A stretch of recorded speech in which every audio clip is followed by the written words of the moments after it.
Hello, everyone. It's Dr. Sally Good, Good Body, Good Brain podcast.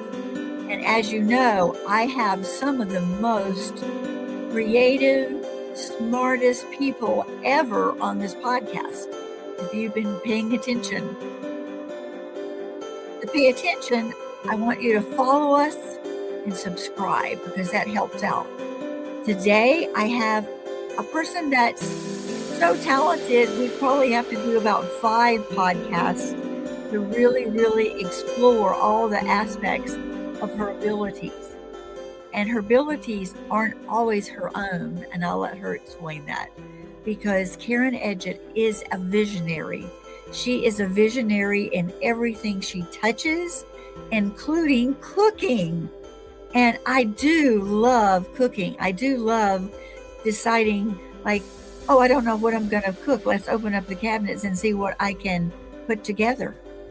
So she does something called intuitive cooking, and I'm going to let her decide what part of that she's going to tell you. So I'm going to just turn it right over to Karen, and let's talk about some things about cooking and also how it affects your being in the world. Hi, Karen. Hi, Sally. Thanks for that lovely intro. And it's nice to be here, and I've enjoyed our chats leading up to this podcast. So cooking is like, there's those of us who like to do it and those of us that don't. And I imagine all good cooks have some intuitive connections to cooking. I studied nutritional cooking in part to heal myself from a bunch of physical ailments, and found out that it was also helping me spiritually, emotionally, everything else too. And so I know we've all studied the gut-brain connection and the vagus nerve connection to everything, but it really goes much beyond that, further beyond that, into this sort of spiritual realm and opening up connections to all that is, kind of raising it's one thing to sit and raise the vibration of your soul and your, your consciousness and your heart and but food can help you actually raise the vibration of your body as well. Mm-hmm. Your body likes movement as well, but the energy within your body is so connected to what you eat. So, and the wellness of it. And I don't really want to overly talk about the wellness of it because that subject is covered by many good nutritionists and scientists out there. But what I have found when I was teaching cooking, I was teaching a lot of fermenting and how to activate the nutrition in foods, ways of preparation to activate it. And I started to think, well, if we're not just activating the nutrition, we're activating the food itself. We're raising the vibration of it. There's just the way you prepare food, the way you harvest food, the way you grow food. It all builds the vibration of the food higher and higher or lower and lower. And not that I'm promoting being on a plant-based diet per se for people, but I got called about 7 years ago to become all plant-based, and partly because my body felt like it was in shock all the time, and I'm like, what is going on? And it was the vibration of meat was not in sync with where I needed to be. And I checked into that a little further, and it seemed that somehow any animals that are not treated well, everything forms these sort of grids. People are connected to people, they're connected to animals. And the vibration of animals was lowering because of the way we raise them. And I know some people raise them beautifully, but the majority are not raised beautifully. And their connection was resonating inside of me. And so I stopped eating meat, and my body kind of leveled out and became sort of harmonized again, or more, calm. So I've been on this journey to understand food intuitively when I walk through the grocery stores, I look for the food that's talking to me and either say hi Yes. to it or buy it. Yeah. And Yes. I recently did a podcast with a friend of mine, and I was not even sure what we were going to do on that podcast that day, but some beets were yelling at me, and not yelling at me, but saying psst, psst, in the store, and I brought them home, and we did the whole podcast talking to the beets. And, Mm-hmm. and the beets were just like, telling us all about how they were raised and their benefit to us, and how they wanted us to cook with them, and how they like funny jokes and stuff like that. And they explained that they feel like that root that comes out is actually their head. So once you pull them out of the ground, they go the other way. The roots here and their leaves of the Mm-hmm. skirt. Not that anybody needs Yes. to know any of that stuff. But well, I love beets, and you love it? Oh, I do. I love them. I love them anyway. I love borscht. I love beets done anyway. And when I go to the salad bar, most people don't get beets, and I just I crave them. There's something about the bioenergy of a beet that like helps your nitrous oxide levels. It's just such an incredible vegetable. Your kidneys and your liver too. So it helps on all biophysical levels, and it's apparently a very happy food. So it probably lifts your energy to makes you a little more buoyant, a little happier to eat the beets. It's also in that red zone. It's the color of love. Yeah, I'm also yes, the high oxidant section, right? Also, too, I think that if people noticed, like if they just ate one thing for say like a day, I could eat beets all day because I could fix it in totally like different kinds of ways. If I ate beets for a day and I could feel the way it made my body feel, then I would have a better way of describing it, like, what it infused within me. And most of us don't even think about, we think about food as energy. I tell people, like, what kind of gas are you going to put in your Maserati? You're not going to put low test. You're going to put high test. And it makes the Maserati function in its optimal speed and optimal everything cranking up. So that vision, absolutely. And I think we ended up interviewing quite a bit of different food items, and they talked about how they like to be combined with other foods, and they talked about the importance of everybody along the way, from someone who's nurturing the soil to planting the seeds to growing them to transporting them. And then they also talked about how they did or didn't like to be prepared. And most foods universally did not like to be dehydrated, oddly enough, but anything else worked. So it was a strange conversation to actually be able to talk directly to the food. One of the foods that on my website, I post recipes. I don't really teach anymore because I feel like I'm learning so much every day. I don't really feel comfortable creating a curriculum. So I post recipes every once in a while that I think are really helpful for people to know on my website, and let people know with an email or something. But one of the foods that I like the most for raising your immune system, raising your energy, raising your divinity, all of that is garlic. And one of the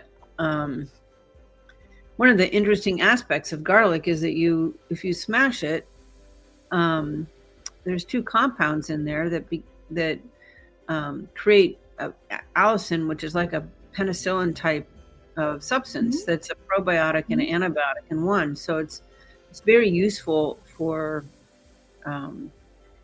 overall health issues in a lot of ways. And so I posted a whole thing on garlic, and I get lots of hits from Google on my garlic. So I decided, since one of my passions is garlic dressings, that I would make a little cookbook on garlic dressings with what I call activated garlic that's actually been turned into the allicin or the penicillin type of capacity.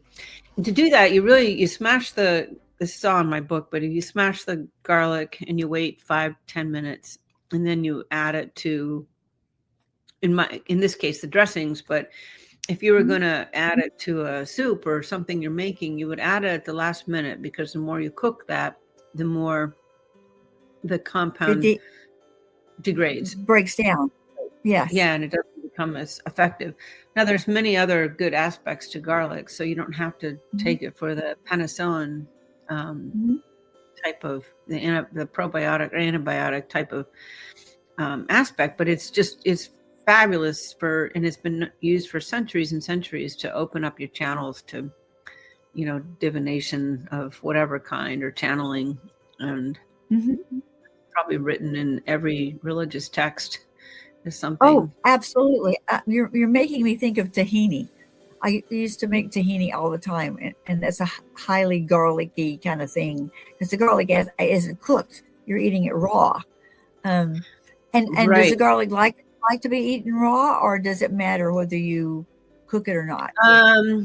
So the garlic itself, first of all, it just likes to be eaten.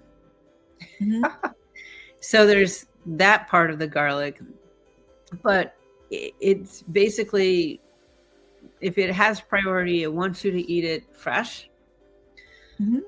Like, it's not the end of the world if you get it, in those jars where they've already taken all this, done all the work for you. They've taken the paper, the husk off of it. But it's better if you do that yourself. And it just wants everybody to know it can help if you need an antibiotic. It can help. And it is strong for the immune system, and it will open up your channels. So get garlic into your diet. It's roughly 3 cloves of garlic that makes one typical dose of antibiotic. And you don't have to eat that all at once. You could eat it throughout the day. Or you could put it in your salad dressing. And then you have a little bit of it all the time, So it's a lot of fun. So the cookbook I made is, it's actually published on my website now. It's called Garlic Lovers Dressings. And it's a little collection of, this one is a collection of dressings that are good for autumn and fall, or autumn and winter. Let me get the seasons right. And it has like an apple sage dressing in there. Ooh. Yeah, a pear dressing, a anchovy dressing, and all of these dressings use actually a mandarin. Those mandarins that come in, you can actually make a dressing out of them. And they're all using activated garlic and slightly different fats in them, from olive oil to nuts. I think I even have one more eccentric dressing in there with chestnuts. I'm not expecting everybody. Oh yes, many people. They did a whole thing on chestnuts in one of the foodie magazines, and I went, "Where do you buy those? I mean, do you have to special order them? Where do you get those from? Chestnuts roasting on the open fire. Yeah, where are those?" I know. Well, we used to have a lot of chestnut trees in this country, and that was a staple for a long time. But they're on their way back, and I think you can still find them roasting on some street corners. Probably not down where you are, but maybe in more culinary aware cities like New York City or something. But you can buy them in any grocery store. They sell them seasonally, and off season you can buy them in little packets. They're already pre-roasted and pre-peeled, and then they're in little packets, like you get other nuts in packets or something. Okay. Well, now you've got me curious. I'm going to have to investigate after we get off this call. I'm imagining that some of the major retailers are really good at having some. So anyway, the cookbook is going to publish everywhere this week. I thought it was going to be out on Friday, right before this call, but it's not out yet. And You'll be able to find it on everything, Amazon, Barnes and Nobles. Wonderful, wonderful. Yeah. Well, in your show notes, people will be able to get to it because they purchase it off your website too, like as a PDF. They can, and I have a Mhm. $5 coupon that I offer. I think I sent to you, so you can post that on there too. It's on Okay, my website. okay. It's actually a PDF version on the website, and it'll be an EPUB Mhm. everywhere else. So if Yep. they prefer the one on my website's karenedgett.com. You Mhm. have to spell my name right though. And Yes, yes, and it's spelled differently because here's what I'm going to do. People who are listening, I'm going to hide this for now, and then now they can see your name, and that's how they're going to know to go to KarenEdgett.com to look for oh this yeah, fabulous cooking thing. Ooh, I love sage too. That's one of my faves. So, and this is a good time of year to have it. But yeah, it really is.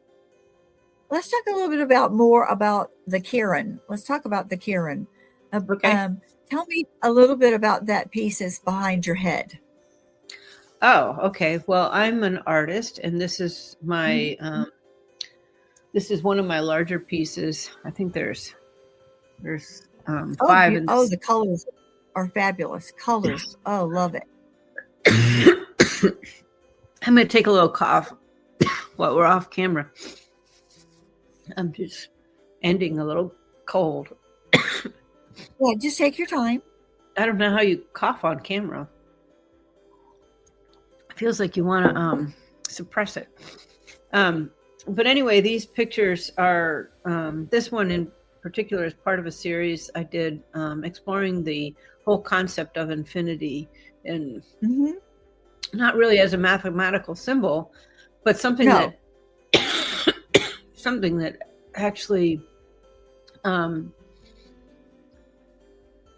takes the motion of infinity and the dimension of infinity and the mhm, timelessness of infinity and just kind of plays with it. A lot of my infinity paintings are actually flying. These are floating right behind me. They're mhm, all done in iridescent colors and stuff, and they mhm. basically have not to sound too woo woo, but they have some sort of fairy magic in them, and Mhm.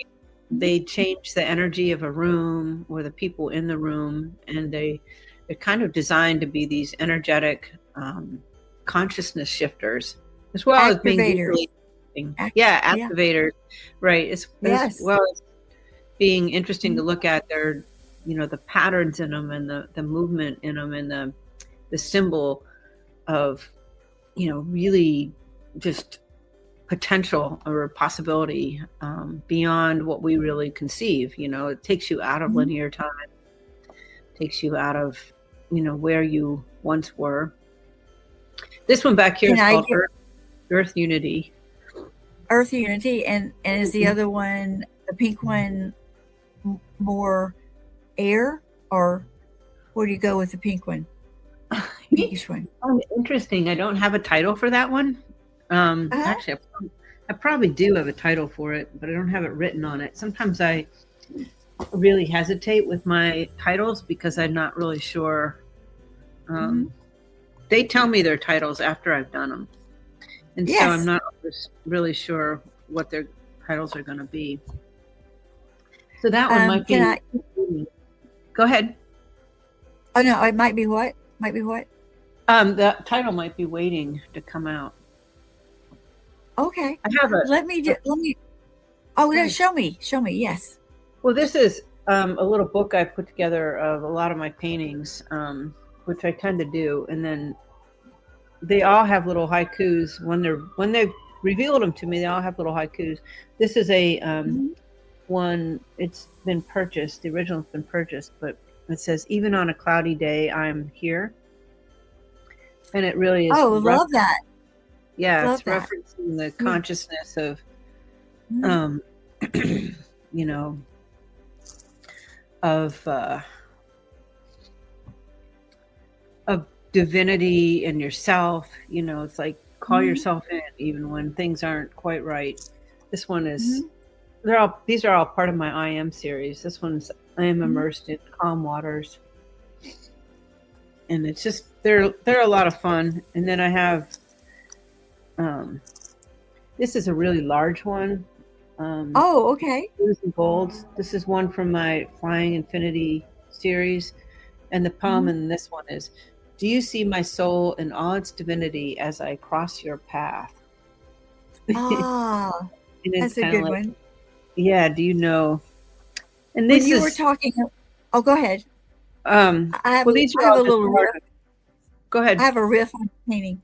Um, when you were talking about being out of time and space, getting out of linear kind of concepts, when we're talking about infinity, but not infinity as infinity, but how when you're even meditating or being in a place of what people call satisfaction, but yet knowing beyond the satisfaction, there's a big, immense abundance. I don't even give it a noun because it's not nameable. Hmm. That beyond the infinity is your connection with the source that gives you all of the creativity. And that when you're meditating, if you think about the space around you as opposed to your own body, and the space around you allows you to be in any place, any time, anywhere, any planet, any wherever that goes. That painting, I would think, if you meditated on it, it would take you or Right. help you go to those kind of places.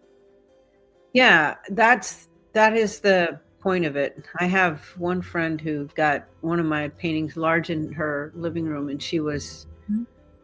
I think she was having a hard time, and the painting was so soothing to her that um, it just changed. It calmed her down. And so every day, Mhm. things got a little better and a little better and a little better. But it was ushering in, what is next, you Yes. know, Mhm. and not, not in a real defined way, like taking a Yes. course or whatever, but just Mhm. energetically, the way you're feeling, your vibration, your ability to um, step from one thing to another with some kind of Mhm. ease and grace, and Oh, just yes, totally. I always like to think that that all the doors are there and there is opaqueness to them. So when you can be totally receptive of whatever's happening, um, like almost like suspending like limited beliefs and being in this particular world, when you can do that, the door goes from opaque to transparent, and then that transparency allows you to say, "Oh, oh yes, that's me. That's mhm. for me." Or Yeah, someone else might see it and say, "Oh, I'm not sure I can go there yet." There's like a readiness for the receptivity to enter. And all these things we're talking about are so nebulous, and so you can't put a pin on any of this. It's a floating. That's why I love the paintings, because they're floating, and yeah, that floating helps you move, and even the word move indicates you're either here or there. We right. actually need another language to even be talking about this. Yeah, and it's interesting because I feel like a lot of this consciousness shifting that we've been going through for Mhm. a while sort of really solidified when we started adopting quantum physics, because that allows for Yes. the Mhm. the energy to contain all information, the Mhm. concept of source as a science, and it also Mhm. allows for this, energy to be in two places at one time and to understand everything as a vibration. So art, food, Yes. you know, these are safe places to actually make some changes in your life. Like, Mhm. you know, not to talk politics or anything, but when you start getting into systems that are more Mhm. structured, it's very difficult to see where to change them. But when you separate from that, like Mhm. you're talking about in a more abstract way, then you're part of the system. So as you separate and you become more consciously shifted, Mhm. your system has to, in order to contain you, to hold you. And so the more people that are taking the shift, the more obvious the changes will need to be around you, like a door going from opaque to transparent. It's like, so meditation is a great way to do that. Food is a great way to help, because that works on the physiological way. Art Mhm. helps bring in energy that's, you know I mean, a lot of people can't be outside all the time, so art is like a second a second best to nature. But I also feel like nature is full of things that we take for granted. Like, we name a bird and Mhm. Mhm. it's a bird, Mhm. versus, art.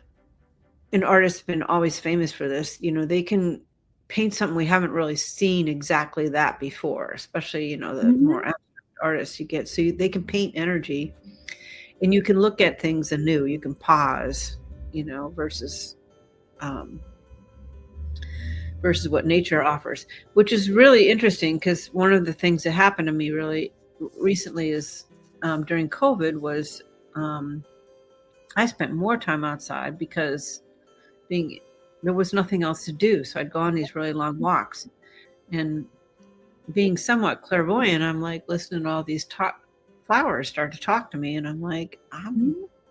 I have a background in photography, but I'm like, I'm not a flower photographer. I don't know what you're talking Mhm. about. Like, but you see what we're doing. And I'm like, Mhm. what is it that you're doing? And they're like, we're shifting the consciousness of the world pretty exponentially right now because everything's shut Mhm. down. And you can see it. So you need to take pictures of it. I'm like, Yes, yes. I'm like, Beauty shifts consciousness yeah, in right. any form. Well, and the flowers are, what the flowers were saying is, we we don't have any karma, because Mhm. we're not a tree. Like, a tree remembers things from the last 100 years or however old it is, Yes. or a Mhm. person or an animal or anything like that. But a flower is just fresh. So what they're Mhm. offering is like the combination of the shift that's taking place from the sun and the earth, and they offer it to you every single time in a slightly different color, a slightly different pattern, and they form these grids that go vastly across, the globe. And they're Mhm. not border, our traditional structure of borders and stuff like that dependent. And so, a field of daisies can be blooming, and they're shifting the consciousness. And if you're aware of it, then it really affects you. If you're not aware of it, it still affects you, but it's not as potent. But these flowers are like, Mhm. you can do this. And I ended up with this huge portrait project during COVID that was pretty amazing and fun to do, and Mhm. was Mhm. transforming people. As I'd just walk around, I'd find somebody who's all depressed, and I'm like, how about I take your portrait and mesh it with flowers and the energy of flowers? It wasn't really just Mhm. a flower thing, it was the energy. And they would just suddenly have a purpose in the middle of their depression over COVID. And it was really Mhm. interesting how that worked. And I did all that Can, just as a community service. can you show us your cup? Oh, my cup. Yeah. This is a And marvelous power bloom of crocus that I found one day when I was out taking pictures. And mhm. I use special lenses. Everything's done with macro lenses. And Mhm. this one, I just love it. I feel like it upgrades whatever I put in it to drink from Mhm. Mhm. time. Yeah, And it gives you so much pleasure, visual pleasure, that when you, and also the weight of it when you're holding it, oh yeah. um, also gives you like some stability, and it's a force to be reckoned with. And when you put things inside of it, you're really got to hold on. Yep. And this is yeah, it's probably why I call it a power bloom. So yeah, this Mhm. mug, if anybody wants one, I can order them one. I can't remember if they're on my website anymore or not. But it's I also sell prints of this and cards of that particular. Someone has bought most of my big prints of it now, so I don't have one to show you, but there I do have like a lot of flower. Oh um yes, I yes. I call Your this books new earth flowers, and these were some of the Mhm. flowers that were speaking to me and shifting consciousnesses. and your And photography, and like the flowers made you take their picture. You never would they have done still this they if you still didn't hear do. them. Yeah, they still do. There's a bougainvillea. Oh yay, huh? And just so much information in there, and so much joy and color. And Mhm. this one is this one. The message from the flower was non-duality with. Let's see if non-duality within duality. And I don't know why exactly they sent me that message, but basically there's a duality, there's a non-duality Mhm. within duality that we need to be seeking. um, I'm a big believer in non-duality mindfulness practices. Yes, yes, yes. I think we have to leave our Cartesian selves behind. Yeah, and it's a practice, can't beat yourself Mhm. up if anything doesn't go the way you wanted it to go. But this one was a message from a forget me not, and it said, forget me not, thank you. I just kind of wanted to add on to its name. Forget me not, thank you. Well, see, not only are the flowers beautiful, they have a sense of humor. They do indeed. They're not all serious. I tend to No. get a little serious, but they're not serious. They're just Mhm. they're just like, we're here. If you feel bad, just go out and sit in a field of flowers. And they want you to know, this is the message, this one message they want you to know. They said the weeds are working really hard. Don't kill us. So they want you to know that the Mhm. dandelions pop up when the soil is bad. The chicory pops up when the soil's bad. The Queen Anne's lace pops Mhm. up when the soil's bad, and they're actually doing a lot to re um, revive that soil. And Mhm. they're in the buttercups, all these things that we want out of our yards. They're like, leave some of us, allow some of us, because Mhm.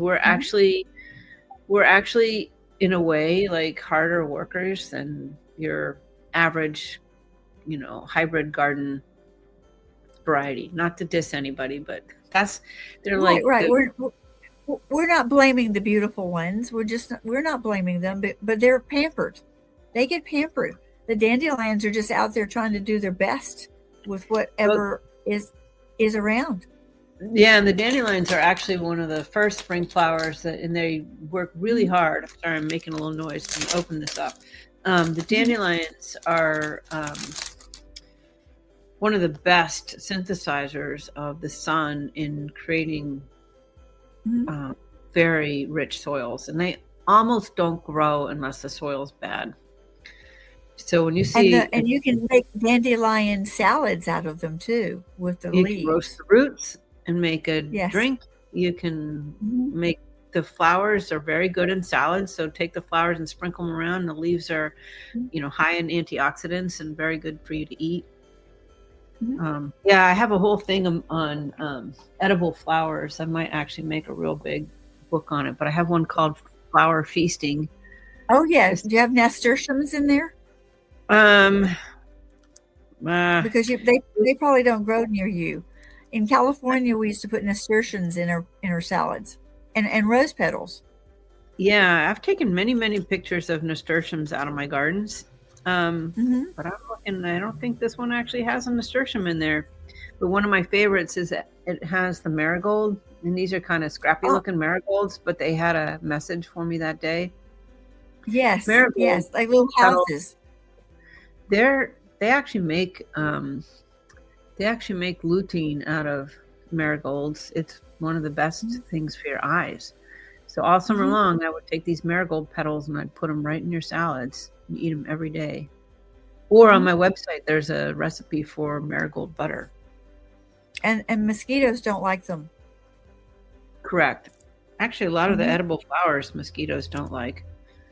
mhm. But yeah, I have all kinds of things in here, like the bachelor Oh, buttons. oh, I love bachelor buttons. I used in the South, they were used to cover the whole fields. I I don't know. see them so much, but I love them. They're very nostalgic for me, as well as hollyhocks. Oh Ooh, yeah, beautiful. hollyhocks. That's a little fleabane in there, and the fleabane is another one of those weeds that grows everywhere. Mhm. And this one is this one. I don't know if you can see it or not, but that's a chicory flower that grows on Chicory, this. unconditional love. Yeah, and that grows on the, you know, unwanted spaces of everywhere in this country. Hmm. I was just uncovering this one called Tatting Light. This one's my one on Queenie and Lace. One of my favorite weeds. Oh, of course, tatting light. I always wanted to learn how to tat. I had aunties that could tat, um, and to watch them with the spool and their fingers. And I always wanted to learn. I had several clients who could tat, but It's I not too can't. late. It's too much. It's too much. There's a little queen there. Yeah, I know. Tatting is. I probably have AI machines now that tat. Oh, I'm sure the Amish people still tat. Yeah, I'm sure they And you do. can I'm. buy the spools. You can buy the spools and you can buy a book to show you how to do it. But there's nothing like sitting next to somebody who can show you how to do it. Oh yeah, that's true.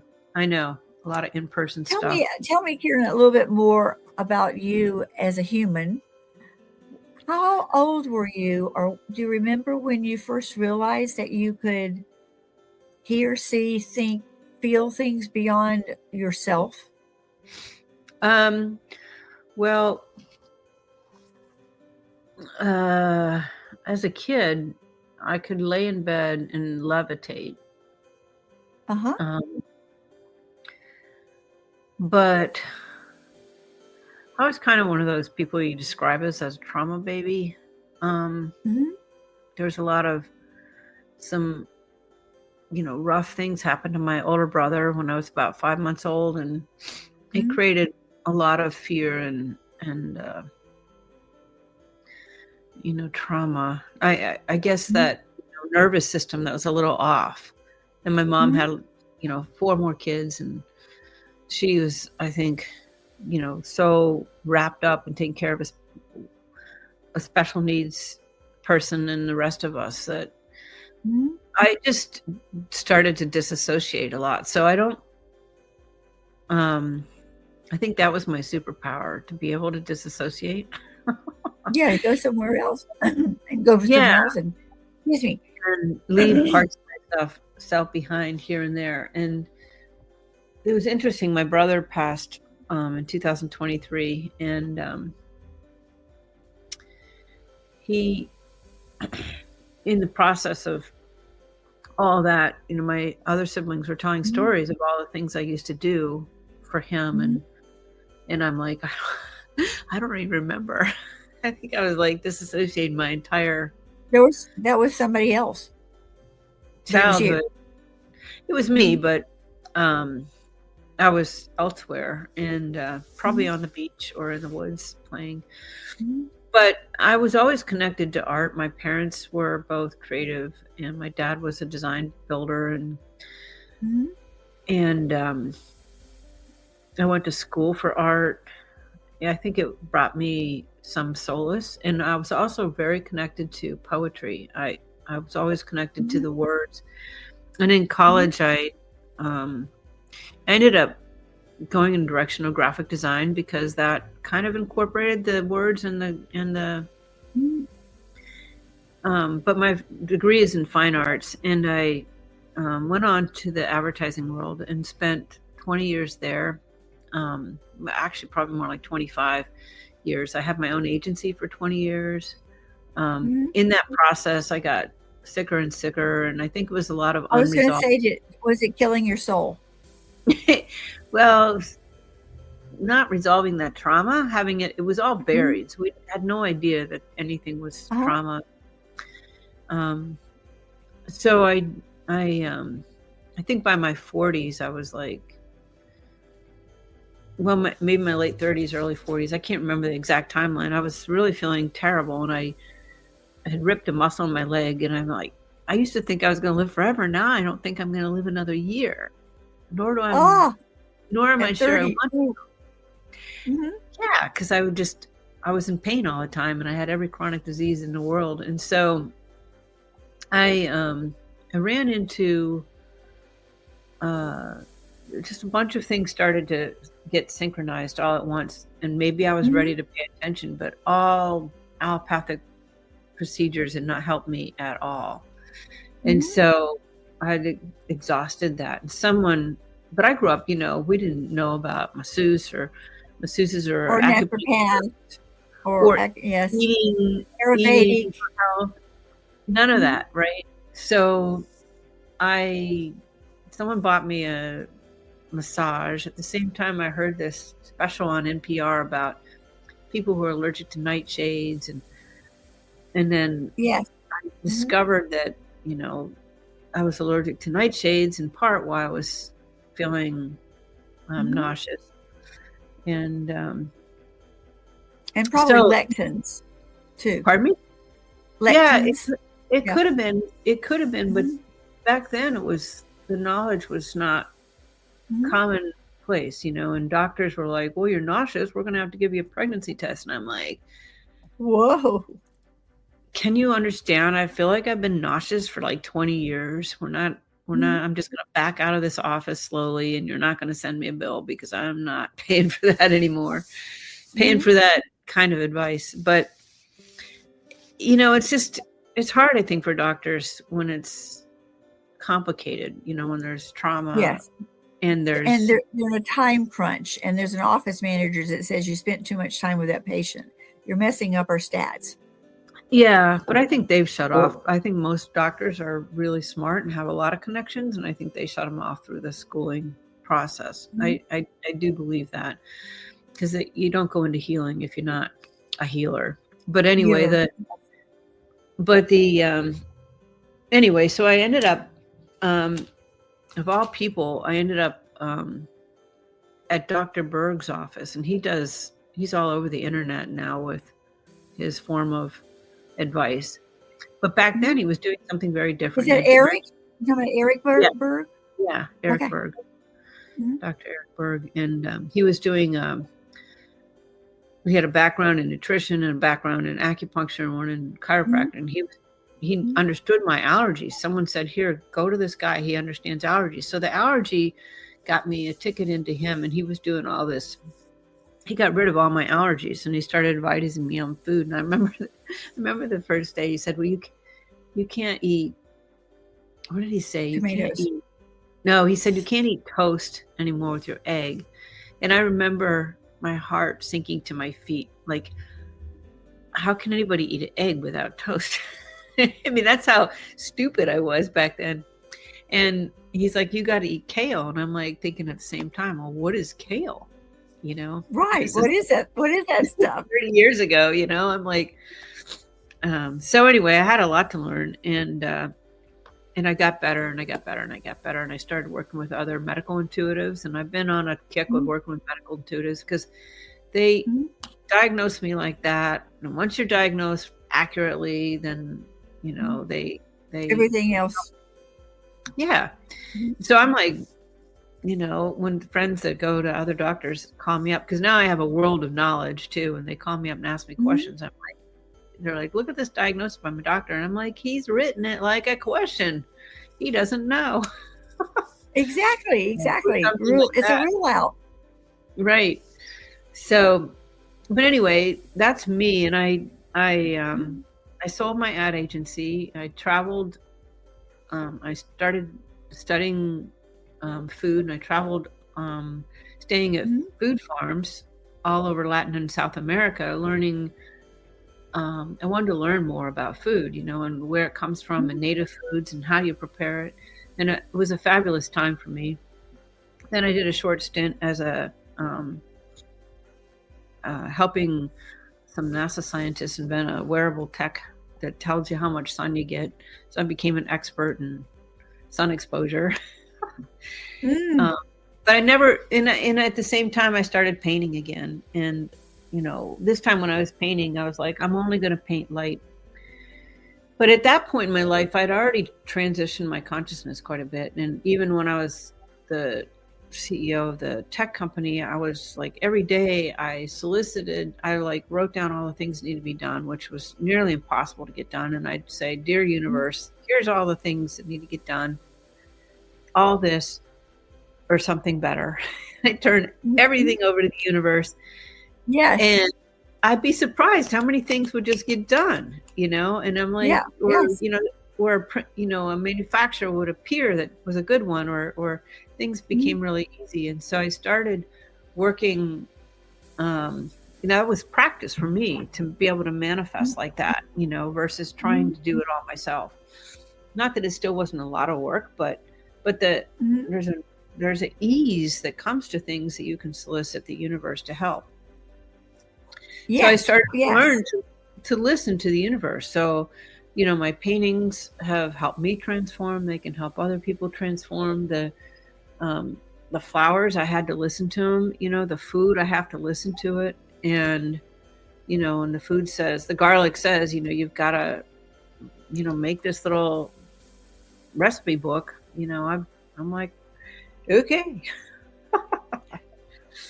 So you have the connections, you have the talent, you can do these things. You can do the photography, you know how to do this, like the design, how to do all this kinds of stuff. But you could also do like a print on demand also too for your books if you wanted to. There's lots of that around. Yeah, the print version is going to be the next one. I struggled with, coming up with the print one right in the beginning, but I thought, in a way, everybody's moving to a lot of this online ebook stuff anyway. So I'll start with that. And then the print one, it's only, a few more clicks to get the print on demand one, but I think we needed to get this set up first, and then we'll see. It's going to start to get out there. The people I have testing on my recipes from it have been really happy. I mean, part of it is designed to change the way you make dressings and make and create a sort of a psychology for making dressings fun. Like it's fun to make your own dressing, and it's fun and you can be very creative with it. And the idea of the recipes I put together, that they work, but also that they would kind of encourage you to be more playful with the type of dressings you make. I think also too, it encourages you to understand each ingredient. Like we're doing the garlic, and we're doing this sort of activity of smashing it, and then we're taking the husk off, and then we may or may not, grate it or chop it or whatever we're going to do, or put it in a blender or whatever. But we have a relationship with each little part that we put into the dressing. So the dressing becomes almost like a whole that you're thinking of, as opposed to like, oh, this is just the dressing. No, it's got all these parts and pieces in it, and all those parts and pieces are interacting with you to do things for you. And when you can feel that, like you're feeding your mitochondria on like such a intimate level, it's quite remarkable when you think about it in that way. Yeah, absolutely. And that's a great word, mitochondria. I had to learn that word, and it's like rolls off my tongue now, but some of the other words are a little harder to get. But yeah, it's all the dressings in there are antioxidant rich. I give little bits of advice about, the health benefits of certain ingredients together with other ingredients. But for the most part, store-bought dressings offer very little in the way of nutrition. And they just, making your own can be a lot of fun. It can be more fun than making the salad itself. That's the way I look at it. Now the salads, I can hear the salad saying, no, we're fun too.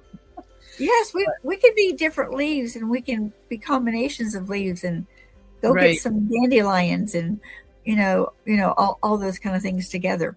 Right. Go get some dandelions or marigolds, or the violas are great fun in salads. I have a blast when I'm using violas.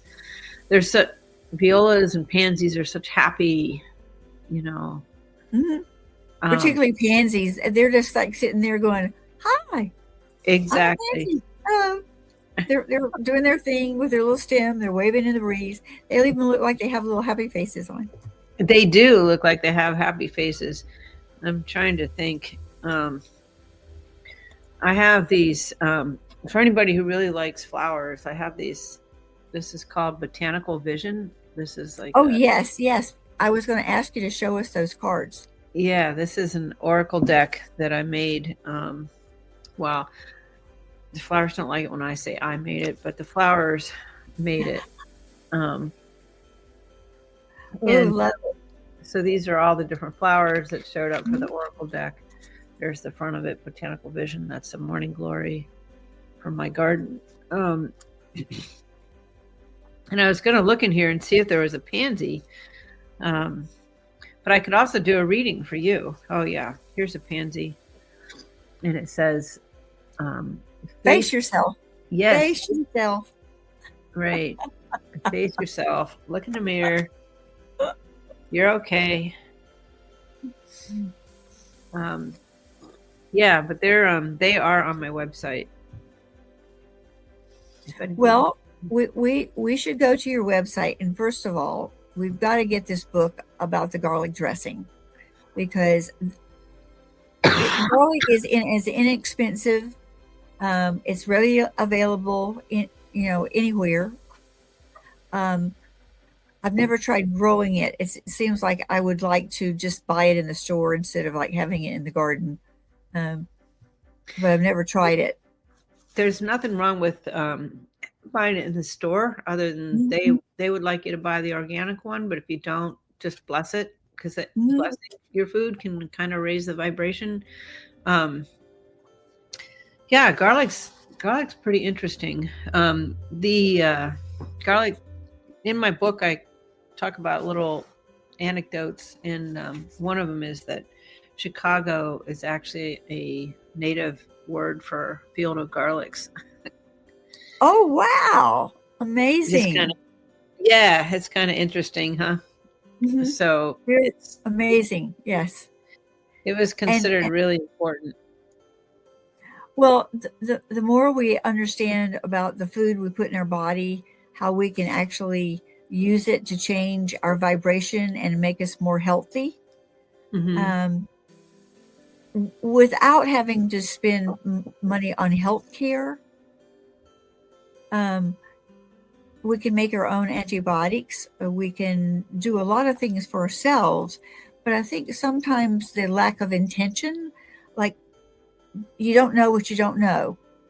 So when someone listens to this podcast and they're hearing you talk with such fervor and passion about the flowers, about garlic, about things that we put into our bodies to actually help us heal areas that sometimes we might not even know we need healing, it just gives us a little bit more inspiration, gives us a little bit more motivation to get out there and try something new. And I try to encourage people, like, just go into the grocery store, look around, don't get that tunnel vision, don't go straight to the potatoes, don't go straight to the tomatoes. Look around. There's a whole orchestra in there of different notes for you. There's dragon fruit, which is probably one of the most beautiful things I've ever seen, the pink and the white. Oh There's yeah. jicama. Jicama actually is just one big fibrous thing that you can chew if you want the chewy flavor and put it in your salad. You can eat it. I like to just chop it up and eat it as a snack, like Hmm. make it look like a French fry and chop it. It's Yeah. delicious. It's delicious, and it gives you that sensation of eating something um, with a lot of crunch, as Yeah, opposed to exactly. yeah, yeah. So there's foods all around, and I try to get people to just try one new food, fruit or vegetable a week. Just try it out. There's plenty of recipes on the internet you can incorporate into stews and all those kinds of things. But yes, we're going to use food, and food is medicine for sure. I think if you go into the store with the intention to listen to, excuse me, Mhm, listen to the food mhm, um, that wants to go home with you, mhm, especially, if you're going to be willing to go over to the section of the foods that you don't normally buy from, mhm, um, like the more exotic fruits and mhm. vegetables. You just listen and look, you'll see one of them will be more vibrant than the rest of them. And that could be your sign that that's the one you're going to try that time. Mhm, You can just hear the food and then you can go home mhm. later and figure out what you're supposed to do with it and how you're supposed to eat Mhm. it. It can be really playful with the whole thing. You don't have to be like, Yes. you know, Yeah, especially if you have children. And they're oh, gonna yeah. say, "Mother, you've lost your mind, right? You really lost your mind." Yes, you have. You've gone nuts on us. But we know we're gonna say we're gonna look for the food that we're attracted to because Hmm. it's calling us. And it doesn't have to be all woo-woo. It's just when people understand that everything in the world has a vibration, we could call it a wavelength, we call it any number of things, but it interacts back and forth. Well, I think children actually would understand that if you said that Mhm, this type of pear asked me to buy it today and we're going mhm, to all try it. Kids mhm, actually do understand that. Maybe not when they get to be preteens and mhm, teenagers, and they mhm. are on their own planet, but Mhm. young kids are still connected and they'll let you know. Um, I don't have a printed version of this Oh, garlic yes, here, but this is the cover, yes, we can see it really well. and this says autumn and winter. Um, Mhm. ah, woo! It's going too fast for it. So I guess I'm not used to using this on here, but um, so Yes, garlic there's loves you. yeah, garlic loves you. That's actually the title that I really wanted to use. Garlic loves you because Mhm, that's what I hear from garlic, that it really mhm, loves you, but people advised mhm, otherwise. But this explains mhm, how to use it, why to use it, the spiritual effects of garlic in mhm. your life. There's a pile of garlic that I've smashed that's just waiting to. That's a beautiful picture. The Oh, thank you. composition of it's beautiful. Oh, thanks. That's about how much garlic would go in an average dressing. Mhm, And then these are tips for making dressings, um, salts to use, stuff like that. And mm, then you start in with the recipes. Like this is your apple sage dressing, and I explain, why these two together and what they do for you, and then actually give you the recipe. And that's persimmon. I guess you could see mhm. it. That's Oh, yes, pears. the pear dressing because pears are really big in the winter. It's Mhm. odd how many pears are in Oh, there. Oh, we have, Meyer lemons. Oh, people just they give them away in buckets, the Meyer oh, lemons. I have my own Meyer lemon tree, so I actually had a lot Mhm, this winter. That was my bumper crop year, but this this I actually fermented my own horseradish too. But this is a really fun one. Is the mhm. horseradish Meyer lemon one? Oh, the pomegranate. Yeah, Yes. yeah, a I'm lot of definitely attracted to pomegranate, although you have to eat it in the bathtub. fun.